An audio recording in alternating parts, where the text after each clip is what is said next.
You know, we're all looking for that little bit of peace, right? A way to just stay steady when life feels like it's spinning out of control. It sounds simple, but wow, it is not easy.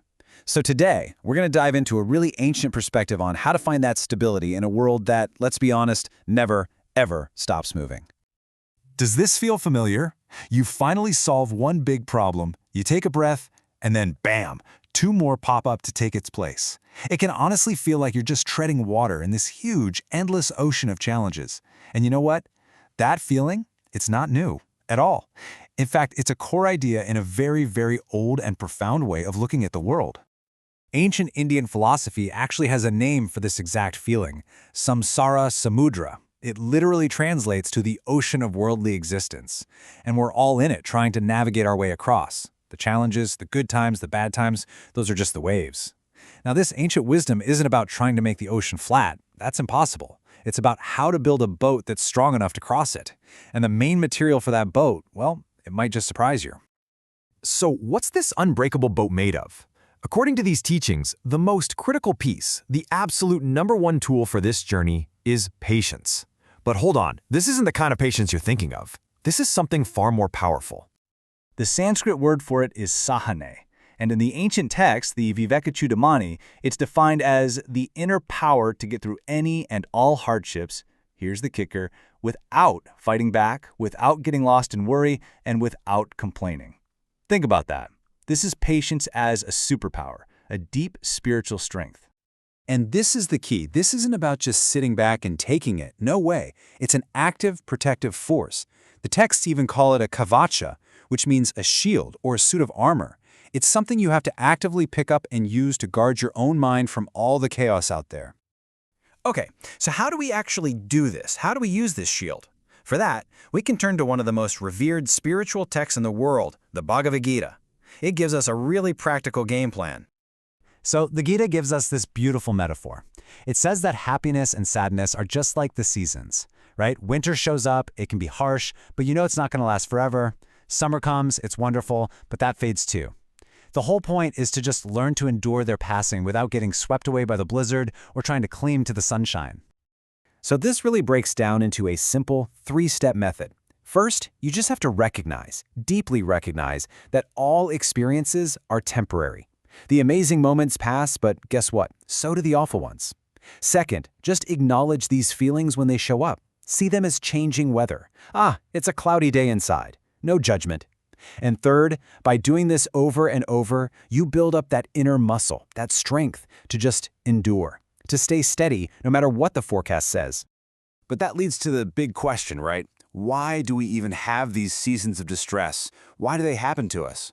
Well, this brings us to another huge concept, the law of karma. It actually gives us an explanation for where these challenges come from. The idea is actually pretty straightforward.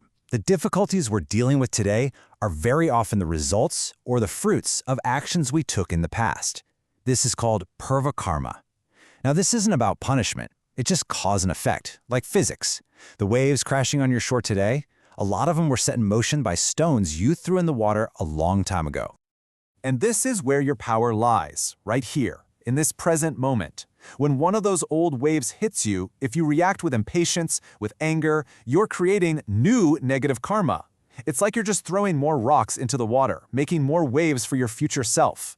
But if you respond with patience, with that sahane, you let that old karma just play out and dissolve. You stop making new messes, and you start to actually free yourself from the whole cycle. And these aren't just abstract theories. They're embodied by legendary figures. I mean, think about Lord Rama, who was unfairly exiled from his own kingdom for 14 years and accepted it with total grace. Or Lord Krishna, who dealt with one enormous challenge after another his entire life, but always with this unshakable divine calm. They are the ultimate role models for this kind of patient strength. Okay, but there's an even deeper level to all of this, a perspective that can literally change your whole reality. This is the view of the jnani, the truly, deeply wise person. For most of us, the world feels very, very real, right? Our problems feel solid, they're heavy. But a jnani, someone who has really deep insight, sees things totally differently. They see this whole world of stuff and people as just a temporary appearance. And life's events? They're not seen as these terrible burdens. They're just scenes playing out in a much, much bigger cosmic drama. This all leads to one of the most profound statements in all of Vedanta philosophy, Brahma Satyam Jagan Mithya. It means that the absolute, that underlying consciousness of everything, is the only thing that's truly real. The world as we see it, the Jagat, is mithya. Now, that doesn't mean it's a fake illusion. It means it's a temporary, dependent reality, kind of like a movie being projected onto a screen. The screen is real, the movie is just a fleeting appearance on it. And when you really start to see things this way, your life completely transforms. It becomes a leela, a divine play. The challenges, the joys, the heartbreaks, they're all just part of the script.